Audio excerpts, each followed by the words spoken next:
បើមកតំបន់ទី99បាទវិញ្ញាសាទី5ជាលក្ខណៈពេញចន្លោះបាទទី5គេឲ្យមកគឺយើងឆប់ហល់ទេនៅពេលដែលផ្សារដែកបាទកោកយើងប្រែថាដាច់ខាតបាទភោហូបញ្ញន់យើងប្រែថារបាំងអីបាទរបាំងការពារមុខឆៅយើងហេយ៉ាហាមីដាត្រូវតែពាក់បាទឆៅយើងនឹងប្រែតែពាក់អញ្ចឹងមានថានៅពេលដែលធ្វើការងារផ្សារដែកដាច់ខាតត្រូវតែពាក់បាទរបាំងមុខផ្សាររបាំងមុខការពារភូលកូឈីធីអសបាទការភ្លើងដោយសារតែអាចនឹងខ្ទាតឈីមកតែខ្ទាតណាភូលកូននេះបើថាការភ្លើងបាទដោយសារតែអាចនឹងខ្ទាតដូច្នេះបាទថាឈិលស៊ូគីតែមុននិមីដាគឺពីព្រោះតែវាអាចនឹងបាទបង្កឲ្យមានការរងរបួសចុចរបួសអីទីមួយតែតនហរីចង្កេះបាទអលគូលមុខបាទស៊ីមចាំងបាទបេះដូងឬក៏ដើមទ្រូងក៏បានតែជាធម្មតាស៊ីមចាំងយើងប្រើថាបេះដូងហើយស៊ីមចាំងហ្នឹងបាទអីទៀតមួយឬហៅថាចុងជង្គង់បាទអញ្ចឹងអីគេរងរបួសបេះដូងបាទមុខហ្នឹងមែនទេបាទអលគូលដោយសារគេឲ្យពាក់របាំងការពារបាទអញ្ចឹងផ្សារដែកនឹងអាចនឹងត្រូវមុខអញ្ចឹងគេឲ្យពាក់បាទចម្លើយនៅអ៊ីប៉ុនបាទលេខ2ត្រឹមត្រូវបាទលេខ6គេដាក់ថាអូនរឿនអ៊ីរ៉ូអ៊ីរីមីដាថ្ងៃនេះគឺជាថ្ងៃអាទិត្យជុំអារេនឺនក្នុងសប្តាហ៍គឺនៃងារធនាគារមូនទ្វាចុច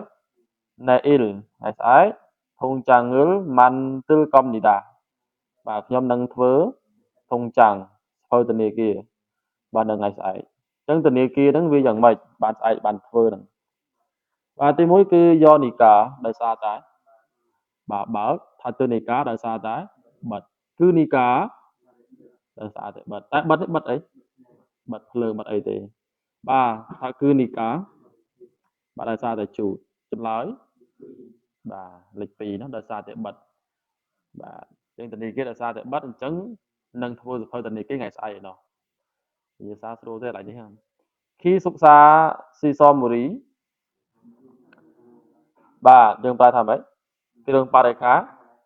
អាគារស្នាក់នៅបាទអញ្ចឹងស៊ីសល់មូលយើងប្រើថាគ្រឿងបរិក្ខារឡើយនេះ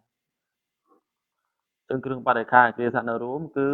ភូសជីមញ្ញន់ប្រសិនបើខូចបាទភូសជីមញ្ញន់ប្រសិនបើខូចចុះប្រសិនបើខូចចុចខ្វល់លីអីគេបាទទៅកាន់អ្នកគ្រប់គ្រងអាលយ៉ាហាមីដាត្រូវតែជូនដំណឹងទៅកាន់អ្នកគ្រប់គ្រងផារូស៊ូរីហេយ៉ាហាគីតែមូនីមីដាគឺពីព្រោះតែត្រូវបាទជួសជុលផារូភ្លាមណាស៊ូរីជួសជុលបាទអញ្ចឹងយើងគួរតែដាក់អ្វីដែរគ្រឿងបរិក្ខារអាគារស្នាក់នៅប្រសិនបើខូចខាតត្រូវតែរាយការណ៍ទៅកាន់អ្នកគ្រប់គ្រងចុចបាទពីព្រោះតែយើងត្រូវតែជួសជុលវាភ្លាមបាទអញ្ចឹងរាយការណ៍យ៉ាងម៉េចទី1គឺតកតងទៅនឹងកម្មចក្រភ្ញាក់ផ្អើលបាទទី2គឺម៉ាញ៉ាក់អីម៉ាញ៉ាក់ម្យ៉ាងវិញទៀតជីកស៊ីភ្លាមអូរ៉េយើងប្រើថាយូអញ្ចឹងរាយការណ៍ទៅកាន់ឬក៏ជួលដំណឹងទៅអ្នកគ្រប់គ្រងហ្មងភ្លាមបាទជីកស៊ីណាបាទអូខេ